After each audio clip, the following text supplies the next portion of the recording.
Editada pela Secretaria de Educação do Estado de 1954 a 1963, a revista Cacique contribuiu para o crescimento cultural e educacional de toda uma geração de jovens diante de mudanças no contexto social da época e agora se torna objeto relevante para a pesquisa. Era uma revista especial, né, feita para educar, né?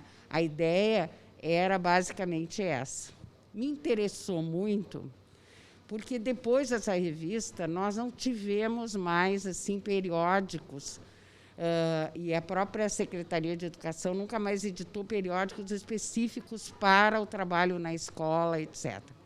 Então, com o objetivo de verificar, inclusive, não só olhar a revista Cacique em si, mas também verificar o pensamento sobre o que era educar nessas 2 décadas, entendeu? O que se pensava, qual era não só o endereçamento, a criança que ia ler, que tipo de criança que aquela revista estava pensando em formar. Então, eu decidi, busquei esse acervo em vários espaços, né? E consegui, então, aqui na Casa de Cultura Maria Quintana, o acervo mais completo que nós temos em Porto Alegre.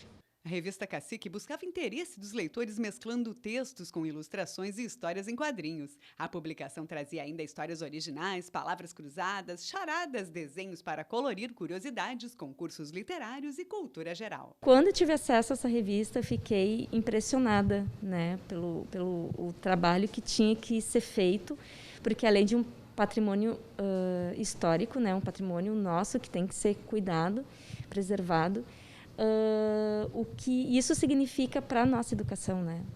E não só da história, mas para o presente, né? Para a gente pesquisar e entender como foi esse processo e também a relação com a minha própria história, né? Observar o quanto as coisas mudaram de lá para cá, esse acervo, para que as pessoas conheçam esse acervo, né?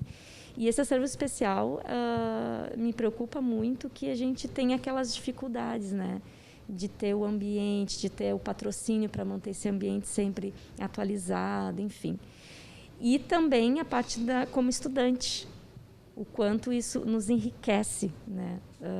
Em conhecimento, que apesar de ser uma revista infantil, né? Que a gente a universidade, a teoria, dentro da própria revista a gente encontra muita coisa que nos amplia o conhecimento. A gente vê que dentro da revista tem muita coisa que mudou, e ainda bem, né?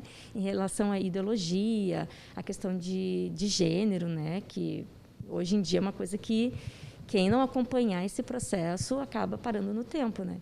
Então, essa relação que eu tenho é exatamente por isso. Estudante de letras, que a partir da pesquisa da revista Cacique, eu tenho um olhar completamente diferente como uma futura professora.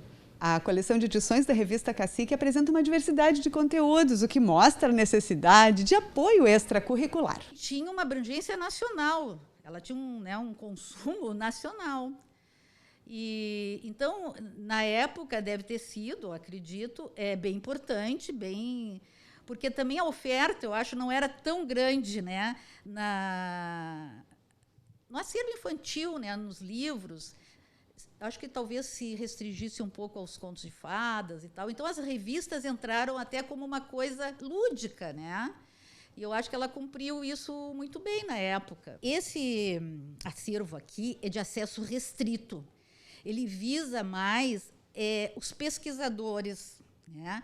Então, até tem uma sala contigo ali, onde tem a mesa, e não sai daqui, né? Não sai para cópia. O máximo que a gente permite é uma foto, né? Então, esse acervo aqui não é disponibilizado para as crianças.